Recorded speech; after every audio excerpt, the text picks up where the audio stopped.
Digital होती दुनिया में अब चोरी, जालसाजी और फ्रॉड के तरीके भी डिजिटल हो गए हैं। कह सकते हैं कि जेबकतरों और जहरखुरानी वालों की जगह अब डिजिटल डकैतों ने ले ली है।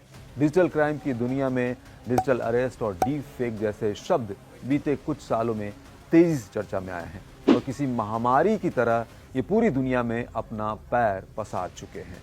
इस डिजिटल क्राइम के शिकार हर उम्र और वर्ग के लोग हैं। फ्रॉड करने वाले बच्चों से लेकर बड़ों तक को अलग अलग तरीके से ये अपना शिकार बनाते हैं और लोगों की मेहनत की कमाई, पूंजी कुछ सेकंड में ही साफ कर देते हैं।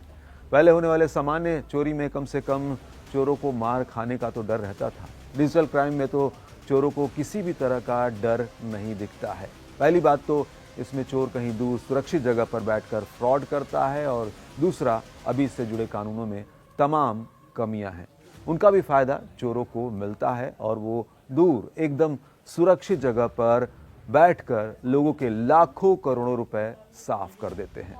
भारत में तो भुवनेश्वर में हुए पुलिस महानिदेशकों के अखिल भारतीय सम्मेलन में भी डीप फेक पर चिंता जताई गई। इनके शिकार आम लोगों से लेकर बड़े बड़े नेता और सेलिब्रिटीज तक हैं। तो चलिए डीप फेक और डिजिटल अरेस्ट के बारे में थोड़ा और समझ लेते हैं कि आखिर ये क्या बला है जिसको लेकर पूरी दुनिया भर के लोग चिंतित हैं। लोगों को इनसे बचाने के लिए अलग अलग देश अपने स्तर पर डिजिटल क्राइम से जुड़े तमाम तरह के कानून भी बना रहे हैं। हेलो दोस्तों, मैं हूं अरविंद योगराज और आज बात नए जमाने के इन्हीं डिजिटल डकैतों की और इनसे बचने के उपायों की।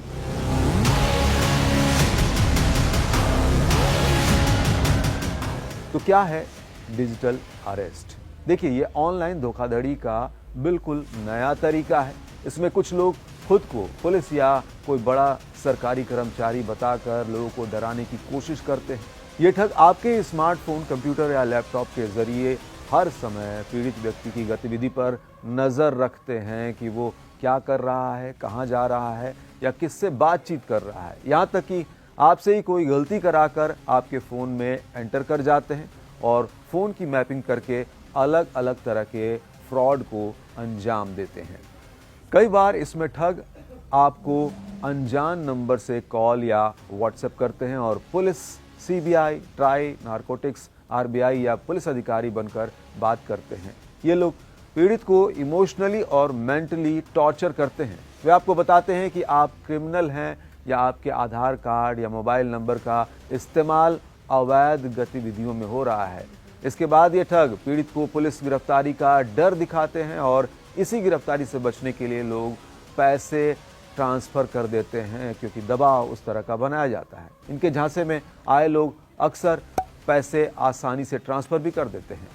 एक तरह से वीडियो कॉल की मदद से ये ठग पीड़ित को उसी के घर में नज़रबंद कर देते हैं। इससे बचने का तरीका है कि पैसों के मामले में किसी पर भरोसा ना करें और अगर किसी के पास ऐसी कॉल आती है तो वो तुरंत परिवार के सदस्यों को इसकी जानकारी दें और पुलिस से संपर्क करें। बात करें डीप फेक की तो इसे इस तरह से समझ सकते हैं। डीप फेक एक तकनीक है जो आर्टिफिशियल इंटेलिजेंस, एआई और मशीन लर्निंग का उपयोग करके फोटो, वीडियो या ऑडियो को इस तरह से एडिट या मॉडिफाई करता है कि वो असली जैसा दिखे, लेकिन वास्तव में वो नकली होता है। ये तकनीक ज़्यादातर डीप लर्निंग एल्गोरिदम, खासकर जनरेटिव एडवर्सरियल नेटवर्क्स पर आधारित होता है। डीप फेक का इस्तेमाल करके किसी व्यक्ति को, उसके चेहरे को किसी और के चेहरे से बदल दिया जाता है। आवाज़ को हूबहू किसी दूसरे की आवाज़ जैसा बनाया जा सकता है।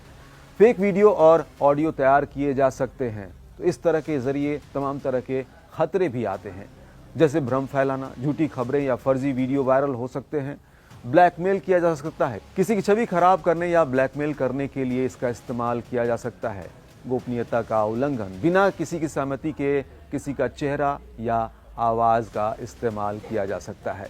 हाल ही में भारत में डीप फेक और डिजिटल अरेस्ट से जुड़े कई हाई प्रोफाइल मामले सामने आए हैं। रश्मिका मंदाना के डीप फेक वीडियो का मामला हम सबको याद होगा, जब नवंबर 2023 में एक वीडियो वायरल हुआ था जिसमें अभिनेत्री रश्मिका मंदाना का चेहरा एक ब्रिटिश इंडियन इन्फ्लुएंसर के शरीर पर लगा दिया गया था। दिल्ली पुलिस ने इस मामले में मुख्य आरोपी को आंध्र प्रदेश से गिरफ्तार किया और इस घटना के बाद सरकार ने सोशल मीडिया प्लेटफॉर्म्स को ऐसे मामलों के लिए कड़े कदम उठाने की चेतावनी दी थी। सचिन तेंदुलकर का डीप फेक का मामला भी आया था, जब मुंबई में सचिन तेंदुलकर का एक वीडियो वायरल हुआ था जिसमें उन्हें एक ऑनलाइन गेम का प्रमोशन करते हुए दिखाया गया था। वीडियो में उनकी बेटी सारा के नाम का भी गलत इस्तेमाल किया गया था, जिसके बाद मुंबई पुलिस ने अज्ञात लोगों के खिलाफ केस दर्ज किया था।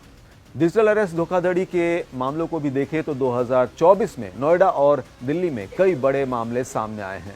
सबसे चौंकाने वाला मामला दिल्ली के एक 70 वर्षीय रिटायर्ड इंजीनियर का है, जिसे स्कैमर्स ने 10 करोड़ रुपए का चूना लगा दिया। स्कैमर्स ने खुद को कस्टम अधिकारी बताकर कहा कि उनके नाम से एक पार्सल में नशीले पदार्थ मिले हैं और कानूनी कार्रवाई से बचने के लिए उन्हें पैसा ट्रांसफर करने के लिए मजबूर किया गया। ये घटनाएं दिखाती हैं कि साइबर अपराधी अब एआई और डिजिटल टूल्स का इस्तेमाल करके बड़े स्तर पर लोगों को धोखा दे रहे हैं। भारत के प्रधानमंत्री नरेंद्र मोदी ने एआई के इस्तेमाल से बनाए जाने वाले डीप फेक मामले में कहा था कि डीप फेक भारत के सामने मौजूद सबसे बड़े खतरों में से एक है। इससे अराजकता पैदा हो सकती है। डीप फेक एक बड़ी समस्या है और इस पर लगाम लगाने के लिए कड़े कानून बनाए जाने की जरूरत है, नहीं तो इसके घातक नतीजे हो सकते हैं। डीप फेक के इस्तेमाल का नया तरीका और भी डेंजरस है। इसमें पत्रकारों की डीप फेक वीडियो बनाकर फर्जीवाड़े को सही ठहराया जाता है। इन दिनों ऐसा ही एक न्यूज चैनल के एंकर के साथ हो रहा है। एंकरों के नकली वीडियो के दम पर कभी मोटापे, डायबिटीज और हाइपरटेंशन की दवा, तो कभी गेमिंग ऐप के लिए लोगों को बेवकूफ बनाया जा रहा है। सोशल मीडिया पर वायरल एक डीप फेक वीडियो में एक मशहूर एंकर गेमिंग ऐप के जरिए लोगों को करोड़पति बनाने का दावा करती दिख रही हैं। कुछ लोग तो इसकी सच्चाई पहले से ही समझ चुके हैं कि ये फर्जी है, लेकिन काफ़ी लोग अभी भी इनके जाल में फंस जाते हैं। कई बड़े बिजनेसमैन के ऐसे वीडियो तैयार किए जाते हैं जिनमें वो किसी खास शेयर पर पैसा लगाने की सलाह देते हुए दिखते हैं। अगर आपके पास इस तरह का कोई वीडियो आए तो भूल कर भी उसके साथ दिए गए लिंक पर क्लिक ना करें। अगर ऐसा आपने किया तो आपके साथ भी इस तरह की धोखाधड़ी हो सकती है। भारत में वर्धमान ग्रुप के चेयरमैन एसपी ओसवाल के साथ अब तक की सबसे बड़ी ठगी हुई। उन्हें एक वीडियो कॉल कर बताया गया कि कॉल करने वाले सुप्रीम कोर्ट के चीफ जस्टिस डीवाई चंद्रचूड़ के अधिकारी हैं। ठगों ने उन्हें एक नकली कोर्ट रूम में डिजिटल अरेस्ट किया और ईडी के पेपर और कोर्ट की मुहर लगे सच लगने वाले लेकिन नकली डॉक्यूमेंट्स दिखाए। इसके बाद मनी लॉन्ड्रिंग मामले की जांच का दिखावा कर कई खातों में 7 करोड़ रुपए ट्रांसफर करा लिए। अब देखिए, इस तरह की ये समस्या तो है, लेकिन समाधान आसान नहीं है। साइबर अपराधियों का पता लगाना और उन्हें गिरफ्तार करना कठिन है, क्योंकि वे अक्सर वीपीएन और उन्नत अन्य तरह के तकनीकों का उपयोग करके अपनी पहचान छिपाते हैं, जिससे उनकी लोकेशन को ट्रैक करना मुश्किल हो जाता है। साइबर क्राइम से निपटने के लिए विशेषज्ञों की भी कमी इसकी एक बड़ी वजह है। इसके अलावा एक बड़ी समस्या इन डिजिटल अपराधों पर लगाम लगाने वाले कानूनों को लेकर है। इसके लिए नियम बनाए जा रहे हैं, लेकिन रोज नए तरीके से हो रहे इन फ्रॉड्स को रोकने के लिए कानूनों में अभी बहुत सुधार की जरूरत है। साथ ही पुलिस को इस तरह के ठगों से भी ज्यादा टेक्निकली तेज होने की जरूरत है, क्योंकि इस तरह के ठगी को पकड़ने का आंकड़ा बेहद कम है। अगर एक बार आपके अकाउंट से पैसे निकल गए तो उसकी रिकवरी होने के चांस बेहद कम हो जाते हैं।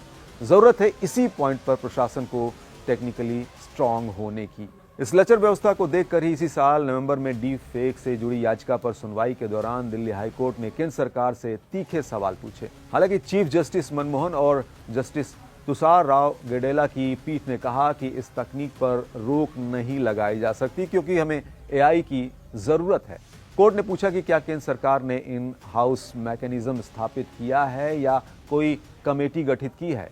यदि नहीं तो हम एक समिति गठित करेंगे जो इस पर गौर करेगी। अदालत ने कहा कि ये एक ऐसी समस्या है जो दैनिक आधार पर उत्पन्न हो रही है और एक बहुत ही ज़रूरी मुद्दा है ये, और इसे गंभीरता से लिया जाना चाहिए। इन खतरों से निपटने के लिए भारत के आईटी एक्ट 2000 के सेक्शन 66E में डीप फेक से जुड़े आपराधिक मामलों के लिए सजा का प्रावधान किया गया है। अगर कोई व्यक्ति ऐसा करता हुआ पाया जाता है तो इस एक्ट के तहत 3 साल तक की सजा या 2 लाख तक के जुर्माने का प्रावधान है। हालांकि सभी मामलों में ना तो आरोपी को सजा मिल पाती है और ना ही पीड़ित को न्याय। ऐसे में कुछ सावधानियों के जरिए आप खुद को डिजिटल अरेस्ट और डीप फेक जैसे डिजिटल क्राइम से बचा सकते हैं। ऐसे ही कुछ सावधानियां आपको जाननी चाहिए। जैसे जैसे धोखाधड़ी के ये नए नए तरीके अपनाए जा रहे हैं, तो डीप फेक और डिजिटल धोखाधड़ी के तरीकों के बारे में जागरूक रहें। आप हमेशा विश्वसनीय और प्रामाणिक सोर्सेज से ही जानकारी प्राप्त करें। साइबर सिक्योरिटी को मजबूत करें, मजबूत पासवर्ड का उपयोग करें और समय समय पर उसे बदले भी। 2 फैक्टर ऑथेंटिकेशन चालू रखें। एंटीवायरस और फायरवॉल सॉफ्टवेयर का इस्तेमाल करें। फेस और वॉइस डेटा शेयरिंग से बचें। सोशल मीडिया पर अपनी निजी तस्वीरें और वीडियो सीमित मात्रा में ही साझा करें।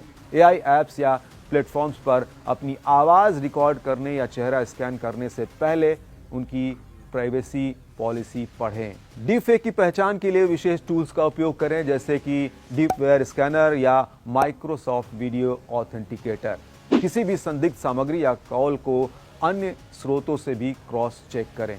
डिजिटल सुरक्षा कानूनों की जानकारी रखें। किसी भी संदिग्ध गतिविधि की रिपोर्ट तुरंत संबंधित प्राधिकरण को करें।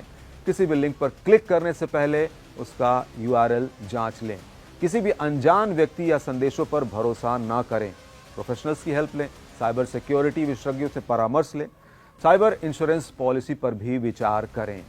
अगर आपके साथ ऐसा हो जाता है, यानी आप डिजिटल धोखाधड़ी के शिकार हो जाते हैं, तो साइबर अपराध हेल्पलाइन नंबर 1930 पर ऐसे मामलों की शिकायत दर्ज की जा सकती है। Online reporting, cyber crime portal के माध्यम से शिकायत की जा सकती है। तो फाइनली, डीप फेक और डिजिटल अरेस्ट से बचाव में सबसे महत्वपूर्ण है सतर्कता और टेक्नोलॉजी का सही उपयोग।